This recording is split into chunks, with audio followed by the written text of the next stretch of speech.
Nanti ulama akan berbeda pendapat. Nanti lain lagi di hadis. Salah satu istilah-istilah itu nanti akan jadi perdebatan. Salah satunya yang pernah saya jelaskan di masjid ini, dan masjid ini tidak ada tanggung jawab terhadap yang saya jelaskan. Ya, mungkin teman-teman ada yang bertanya dari kemarin mengenai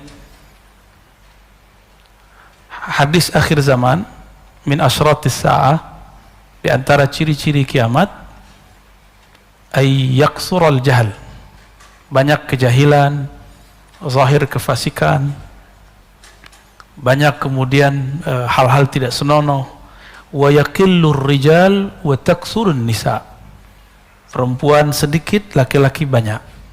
Lalu saya di sini menyampaikan dan saya katakan masjid ini tidak bertanggung jawab dengan pandangan saya. Jadi kalau ada yang nanti mengatakan, oh masjid RMJ tidak ada kaitan dengan itu. Itu mutlak adalah tanggung jawab saya. Jika salah, saya minta ampun kepada Allah. Jika benar, nanti kita lihat saja nanti ke depan.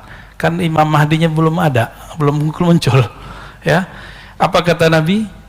Ini bahasa Arabnya, li khamsina.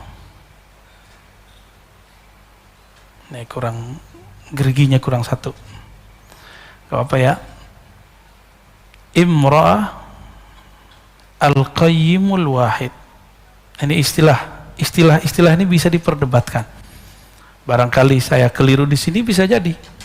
Benar bisa juga. Nah, nanti di mana saya kelirunya, nanti saya sendiri juga baru sadar kemarin. Ya, sebenarnya sudah sadarnya lama, dikritik orang, tapi saya kemudian yang mengkritik orang paling dekat saya sendiri. Kok kamu memahaminya begitu? Li khamsina, terhadap 50 perempuan, imra'atan al-qayyimu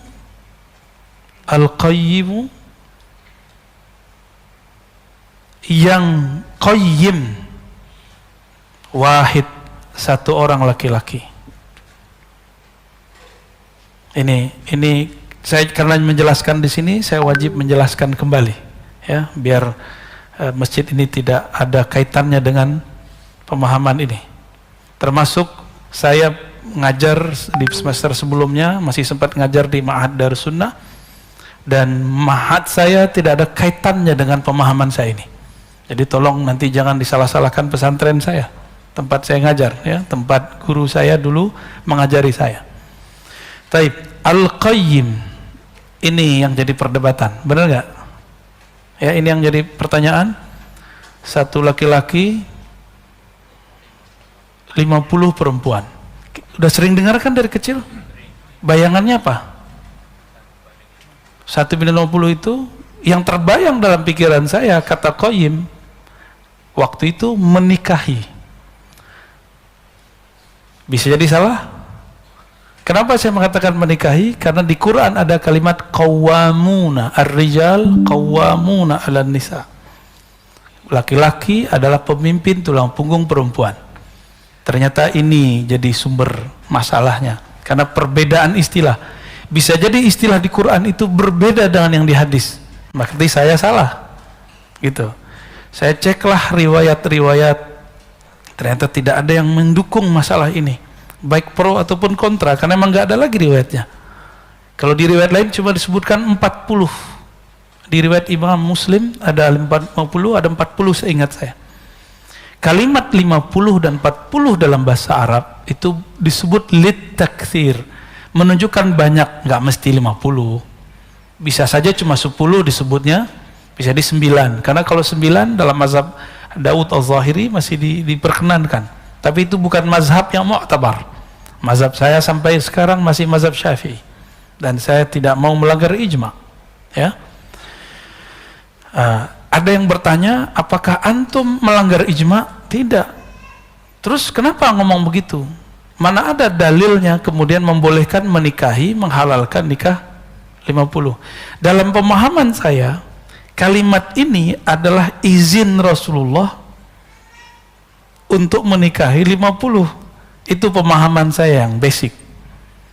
Tapi ternyata tidak semua orang memahami hal itu, karena kata qayyim di dalam istilah bahasa Arab, mayyaqumu ala umurihinna, yang mengurusi urusan perempuan, makannya, minumnya.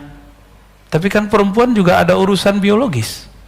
Supaya halal, maka saya memahaminya waktu itu di sini dihalalkan Allah. Dan inilah hadis yang menghalalkannya.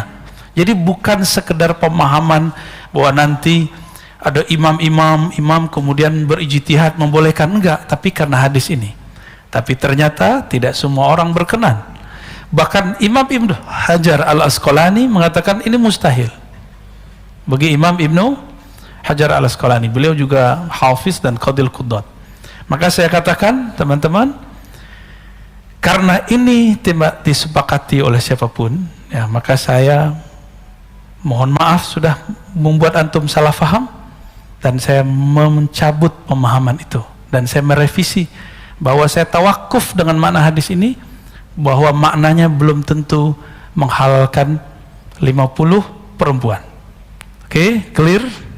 Ya, tapi mungkin nggak satu laki-laki menikahi 4 perempuan, lalu dia karena masa perang, nanti kan setelah perang laki-laki banyak yang meninggal, maka 4 istri yang sah, selebihnya budak. Mungkin? Sangat mungkin itu terjadi kembali, karena perbudakan baru habis 100 tahun yang lalu. Ya, di daerah Sulawesi dulu masih ada perbudakan 100 tahun yang lalu. Ya, di Amerika baru dihapus, sedangkan Nabi sudah bertahap menghapusnya dengan cara kafarah. Ya, jadi tolong teman-teman, ini cuma perbedaan penafsiran ayat dan hadis. Jadi tolong jangan diperpanjang dan jangan bawa-bawa MRBJ. Ya, pengurusnya tidak ada masalah di situ, dan jangan bawa-bawa guru saya Kiai Haji Ali Mustafa Yaqub Allah yarham, dan pesantren tempat saya belajar, pesantren khusus hadis Darus Sunnah. Ya, itu urusan saya dan saya sudah merevisinya malah pagi ini. Ya, Allahumma sholli ala Sayyidina Muhammad.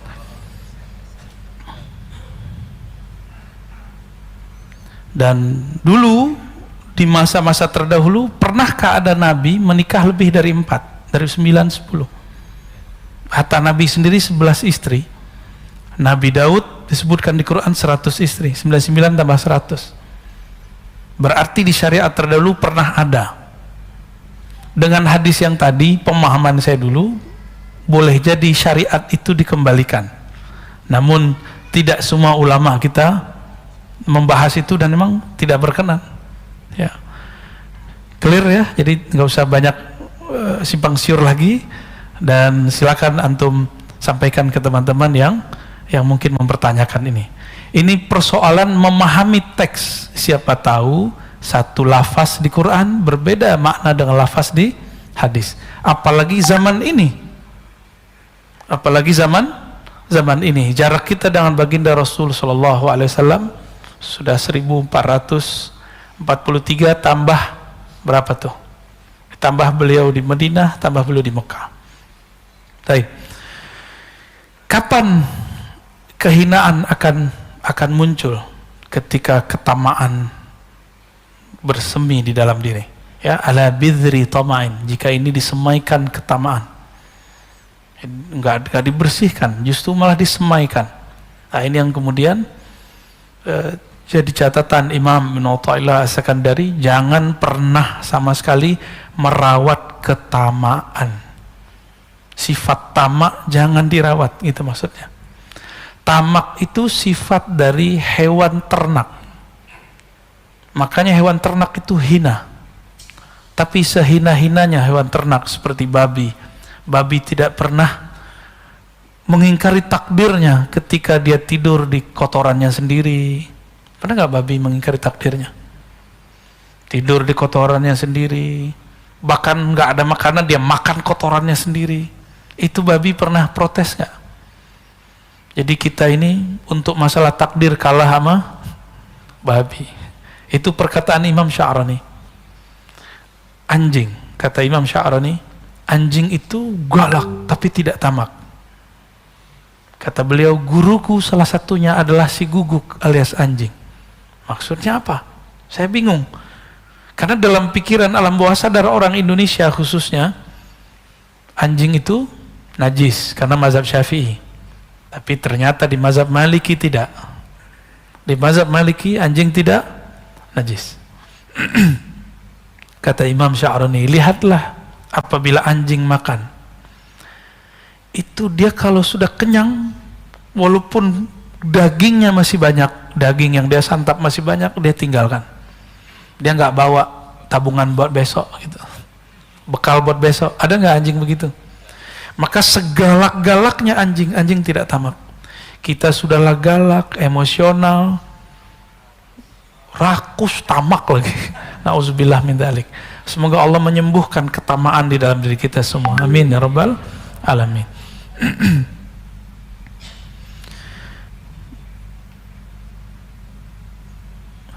Kita masuk ke 61 ya.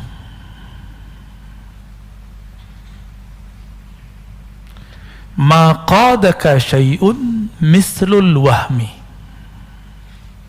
Ma qadaka syai'un mislul wahmi. Tidak adalah yang mengikatmu,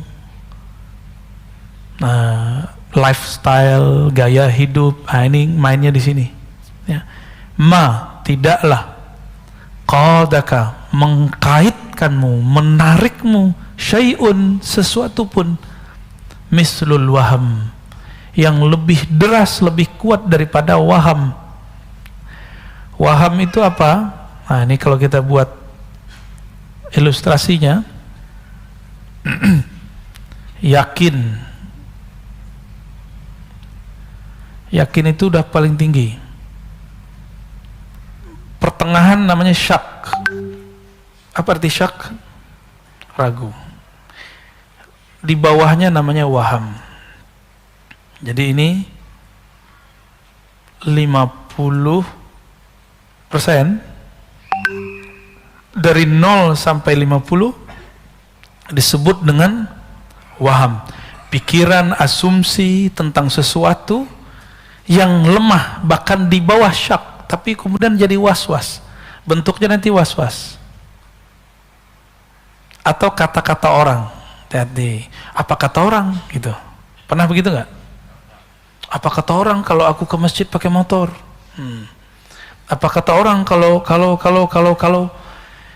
apa kata orang? Kalimat itu padahal orang nggak pernah ngomong. Ya, benar nggak? Saya pernah pakai motor ke sini kan, malah disamperin. Wah, Ustadz, malah digituin. Motornya motor Beat lagi, badan kita segede gini. malah dipuji-puji ya. Saya kaget, saya nggak mau dipuji.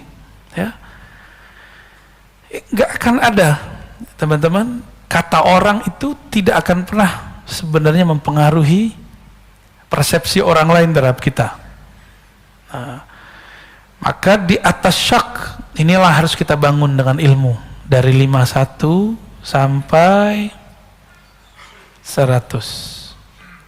Kalau 100 itu hakul yakin namanya, atau yakin. Ini yang harus kita bangun. Gimana cara membangunnya? Mesti berilmu. Enggak cukup dengan zikir. Saya sudah banyak ketemu ahli zikir tapi was-wasnya tinggi. Lagi zikir pikirannya kemana-mana. Kenapa? Karena kalau zikir main sendiri, kan pegang sendiri, hitung sendiri, sebut sendiri. Bingung apa yang mau dibayangkan. Kan Allah nggak boleh dibayang-bayangin. Benar nggak? Maka lebih enak, wirid yang paling hebat itu wirid ilmu. Ilmu yang paling tinggi, ilmu mengenal Allah. Ilmu mengenal Allah tidak mungkin kecuali lewat mengenal diri. Diri yang paling hakiki namanya ruh. Itu sebabnya kajian hikam nanti ujungnya ma'rifatur ruh. Kenal ruh, kenal yang meniupkan ruh, Allah Subhanahu wa ta'ala. Ya. Maka mulai pagi ini, coba mulai kalau zikir la ilaha illallah, katakan, tidak ada tempat aku menggantungkan harapan kecuali Allah. Tidak ada yang memandang kolbuku kecuali Allah. Yang memandang kolbu kita, perasaan kita cuma Allah. Hatta pasangan belum tentu memperhatikan perasaan kita. Anak-anak belum tentu memperhatikan perasaan orang tuanya. Untuk apa orang tua buat rumah besar-besar? Supaya nanti tua bareng dengan anaknya. Tapi ketika anaknya besar, anaknya buat rumah sendiri, gede juga, mikir sama lagi. Itulah anehnya manusia. Sudah kejadian setiap masa begitu, tapi kok masih diulang. Ini anehnya manusia. Pernah lihat rumah tua bagus zaman-zaman dulu? Kebayang nggak rumah tahun 50-an, 60-an itu gede-gede, tapi sekarang jadi hancur.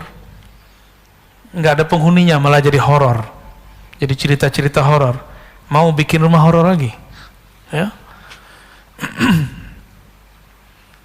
Jadi jangan ngikutin lifestyle kata orang. Dan di dalam teks yang lain beliau di Hikam mengatakan min jahlil murid, ciri-ciri orang yang benar-benar jahil, ayat ruka, dia meninggalkan yakinan ma inda, keyakinan yang ada di dalam dirinya. Kira-kira begitu kalimatnya, saya ingat. Karena apa? Karena kata-kata orang. Karena kata-kata orang. Apa yang membuat public figure di Korea Selatan bunuh diri? Karena nggak taat dihujat di sosial media. Karena kolbunya menggantung kepada wahamnya. Nah, waham ini hanya bisa dihancurkan dengan kalimat la ilaha illallah dan Allah. Allah itu diulang terus di kolbu. Maka perlu talqin zikir di situ. Carilah mursyid-mursyid ya, yang bisa mentalkinkan zikir. Semoga Allah membersihkan kolbu kita dari waham. Ya. Dan saya dari dulu mengatakan cari di luar. Karena saya tidak terima baiat. Meskipun sesekali saya terima talqin. Cuma itu tergantung mood. Mood itu kalau bahasa tasawufnya hal, ya, kondisi rohani. Kalau kondisi rohaninya oke, kita kasih. Ini Pak Bambang berapa lama nunggu? Ada setahun, nggak saya kasih. Tahu-tahu lagi nggak ada mengapa-ngapain, kita talqin dan dia merasakan nikmatnya. Ya, antum sholat, yang bisa merusak sholat itu waham. Waham itu yang nanti melahirkan khayal. Khayalan ini yang mengganggu pikiran dalam sholat. Sholat tapi kepikiran motor dikunci apa enggak, mobil dikunci apa enggak, itu dari